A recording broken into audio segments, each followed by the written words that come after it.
Rayalaseema lift irrigation project పూర్తిగా మీరు అధికారంలోకి వచ్చినప్పటి నుంచి ఆగిపోయింది. మీరు ప్రచారం చేస్తున్నటువంటి రకంగా 2020లో ఎన్జిటి అబ్జెక్షన్స్ వచ్చినప్పటి నుంచి ఆగిపోలేదు.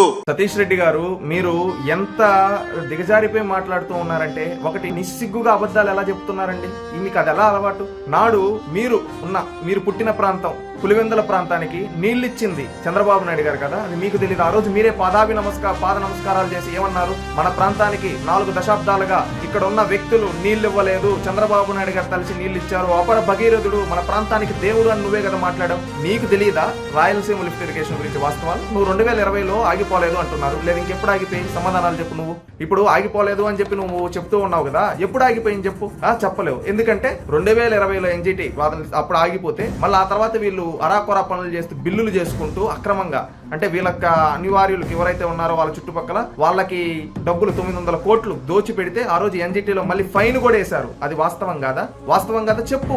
ఈ విధంగా నిజంగా మీకు చిత్తశుద్ధి ఉంటే రాయలసీమలో ఇరిగేషన్ ప్రాజెక్టులకి ఆ పక్కనే ఉండే మచ్చి పనులను ఉపయోగించుకోవచ్చు కదా, ఎందుకు ఉపయోగించుకోలేదు? అది కూడా సేమ్ టైప్ ఆఫ్ ప్రాజెక్ట్, దాని క్లియరెన్స్లు అన్నీ ఉన్నాయి కదా, దాన్ని ఎందుకు నిర్వీర్యం చేశారు? అదే విధంగా ఎన్నో ప్రాజెక్టులు ఉన్నాయి రాయలసీమలో, ఆ ప్రాజెక్టులకి కనీసం గుర్తుపెట్టుకో బిల్లులు, కరెంటు బిల్లులు కూడా చెల్లించాలా మీ నాయకుడు జగన్మోహన్ రెడ్డి? దానికి సమాధానం చెప్పు. అంతెందుకు, మీ జిల్లా, మీరు ఉమ్మడి జిల్లా కడప జిల్లాలో అన్నమయ్య డ్యాము కనీసం గ్రీజు పెట్టక మెయింటెనెన్స్ చేయలేకపోతే కొట్టుకోబోయింది, దానికి కారకుడు జగన్మోహన్ రెడ్డి కాదా? దానికి సమాధానం చెప్పు. ఈ రోజు రాయలసీమ లిఫ్ట్ ఆగిపోయిందంటే దానికి కారణం ఆపేసింది జగనే.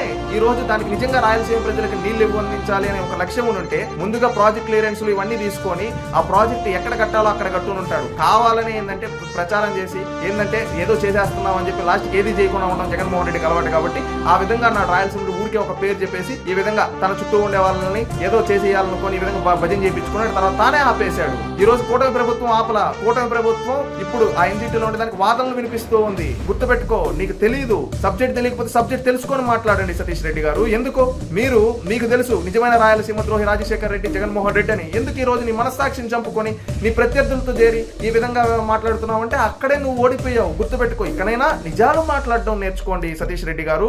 ఇంకెప్పుడు అబద్ధాలు చెప్తాం, మేము అబద్ధాలు చెప్పే రాజకీయం చేస్తాం అంటే రాజకీయ సమాజ్ చేస్తారు. రాయలసీమలో మిమ్మల్ని భూస్థాపితం చేస్తారు. గుర్తుపెట్టుకోండి, రాయలసీమ లిఫ్ట్ ఆగిపోయిందంటే దానికి 100% కారణం జగన్మోహన్ రెడ్డి చేతగానితనం, జగన్మోహన్ రెడ్డి ఈ పార్టీ. అది గుర్తుపెట్టుకోండి. ఇకనైనా అవాస్తవాలు ప్రచారం చేయొద్దని తెలియజేస్తున్నాం.